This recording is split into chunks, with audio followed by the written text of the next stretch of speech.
சோலை புஷ்பங்களே என் சோகம் சொல்லுங்களே. ஓ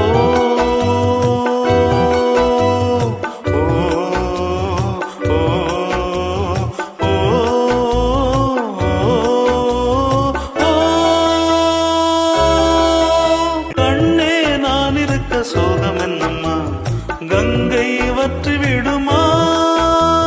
பால்வடியும் பூமுகத்திலே என் அன்பே நீர்வடிய நாம் பொறுக்கலே.